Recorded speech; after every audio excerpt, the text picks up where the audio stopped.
Hello friends, welcome to my channel Raju More Education. Today we are going to discuss about second standard English lesson Who is better. Who is better म्हणजे कोण श्रेष्ठ आहे. Better म्हणजे उत्कृष्ट. Who म्हणजे कोण. लिसन, repeat and enact. ऐका, पाठीमागे म्हणा आणि अभिनय करा.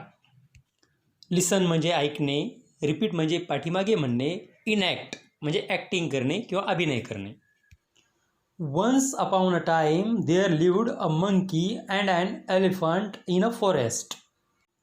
एकदा एका जंगलामध्ये एक हत्ती आणि एक माकड राहत होते.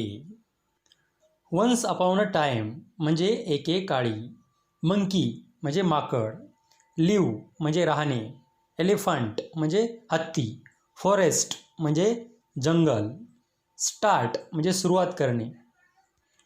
One day they started fighting. एके दिवशी त्यांनी भांडायला सुरुवात केली. वन डे म्हणजे एके दिवशी, स्टार्ट म्हणजे सुरुवात करणे, फाईट म्हणजे भांडण. I am very strong, I am good at carrying heavy logs. See, elephant is saying that I am very strong, I am good at carrying heavy logs. हत्ती म्हणू लागला की मी खूप शक्तिशाली आहे, मी मोठमोठाले लाकडाचे ओंडके वाहून नेऊ शकतो. स्ट्रॉंग म्हणजे शक्तिशाली, ताकदवर. गुड म्हणजे चांगला. कॅरी म्हणजे वाहून नेणे. हेवी म्हणजे मोठाले. लॉग्स म्हणजे लाकडाचे ओंडके.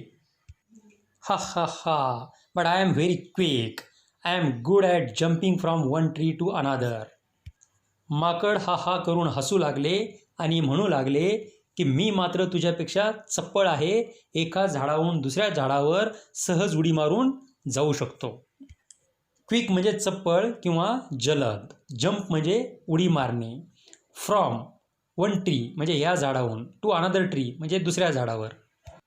C, in this way elephant and monkey they are fighting to each other. They are speaking that I am stronger than you. Elephant is saying that I am very strong, I can carry a heavy logs. And monkey is saying that I am quicker than you, I can jump from one tree to another tree. अशा प्रकारे माकड आणि हत्ती एकमेकांसोबत भांडू लागले. When owl listens their voice, then owl says, Who is fighting loudly? I want to sleep. माकड आणि हत्तीच्या भांडणाचा आवाज ऐकून घुबड म्हणाले की कोण भांडत आहे जोरजोराने, मला शांत झोपू द्या. लाऊडली म्हणजे मोठ्या आवाजात. स्लीप म्हणजे झोपणे. वॉन्ट म्हणजे इच्छा. Then monkey says, sorry, very sorry, please tell us who is better, the elephant or I. He is strong but I am quick. माकड घुबडाला म्हणाले की माफ कर, आमच्यामध्ये थोडा झगडा सुरू आहे, तू तरी सांग की आमच्यापैकी कोण शक्तिशाली आहे, कारण हत्ती हा खूप शक्तिशाली आहे, मजबूत आहे, परंतु मी चप्पळ आहे. सॉरी म्हणजे माफ कर, प्लीज म्हणजे कृपया, टेल म्हणजे सांगणे. Then owl says, don't worry, we will find out. There is a mango tree just across the river. Go and bring one sweet ripe mango from there.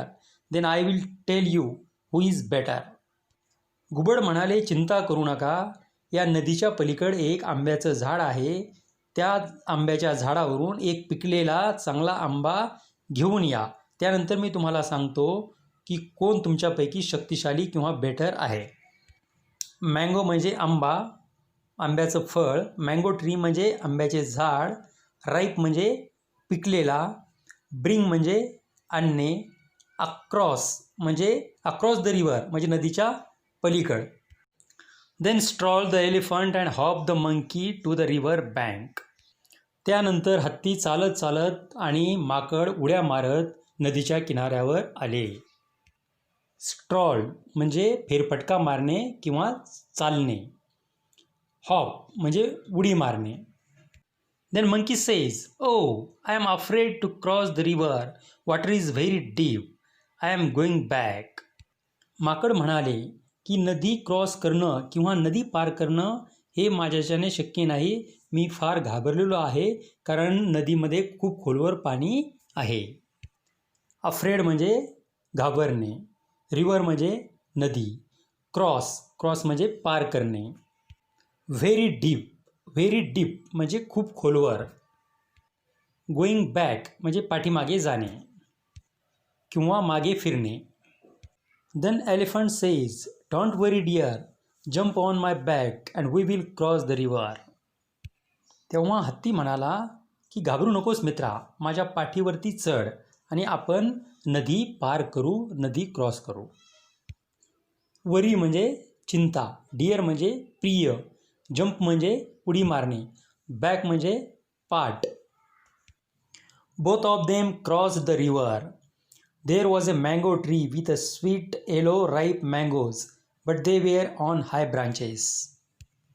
दोघांनीही नदी पार केली. नदीच्या काठावर एक मोठे आंब्याचे झाड होते आणि त्या झाडावर पिकलेले छान छान आंबे होते, परंतु ते उंच फांद्यावर होते. बोथ म्हणजे दोघेही. क्रॉस म्हणजे पार करणे. रिव्हर म्हणजे नदी. स्वीट म्हणजे गोड. येलो म्हणजे पिवळे. राईप म्हणजे पिकलेले. हाय म्हणजे उंच. ब्रांचेस म्हणजे फांद्या. Then elephant says, oh no, I can't reach. How can I give the mango to the owl. हत्तीने आंबा ओरतून काढण्याचा प्रयत्न केला, परंतु आंबा फार उंच असल्यामुळं हत्ती म्हणाला की मी आंब्यापर्यंत पोहोचू शकत नाही. आता घुबडाला आंबा कसा देणार. रीच म्हणजे पोहोचणे. आय कांट रीच म्हणजे मी पोहोचू शकत नाही. Then monkey says, that's easy, let me to do it. माकड म्हणाले, ते फार सोपं आहे, मला हे काम करू दे. आणि माकडाने वर जाऊन आंबा काढला. Because monkey is a quick animal and it can jump from one branch to another branch easily. Then monkey jumped on the mango tree quickly and picked up a sweet ripe mango. आणि माकडाने ताबडतोब त्या उंच झाडावर उडी मारली आणि तो पिकलेला आंबा तोडून घेतला. क्विकली म्हणजे ताबडतोब, जलद गतीने. पिक्ड अप म्हणजे घेणे, तोडून घेणे. स्वीट म्हणजे गोड. राईप मँगो म्हणजे पिकलेला आंबा. They came back to the wise old owl and gave him the mango. He was very happy. अशा प्रकारे ते दोघेही वापस आले आणि त्या हुशार घुबडाला त्यांनी तो पिकलेला आंबा दिला. ते घुबड फार खुश झाले. वाईज म्हणजे हुशार. ओल्ड म्हणजे म्हातारे. गेव म्हणजे दिला किंवा दिले. हॅपी म्हणजे आनंदी. Then owl says, now you tell me who is better.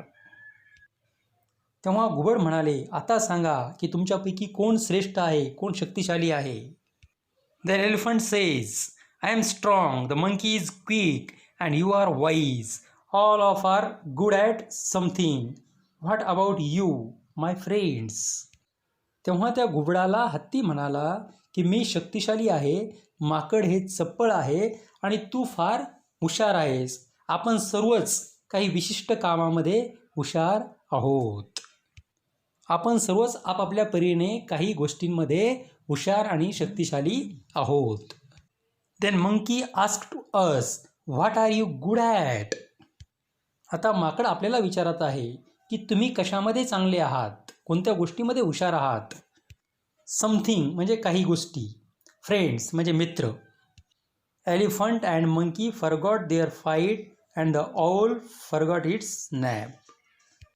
हत्ती आणि माकड हे आपले भांडण विसरले आणि घुबडसुद्धा आपली युक्ती विसरले आणि सर्व आनंदाने राहू लागले. Make sentences. वाक्य बनवा. You can make the sentences by your on.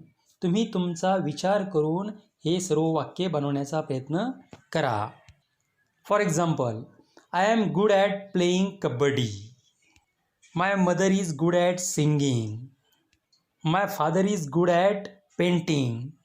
Again, my friend is good at dancing. My sister is good at swimming. Again, my brother is good at running. In this way, you can do these sentences by your own. In this way, we completed this lesson. Okay, friends, we meet in the next video with different subject. Goodbye, namaste, take care.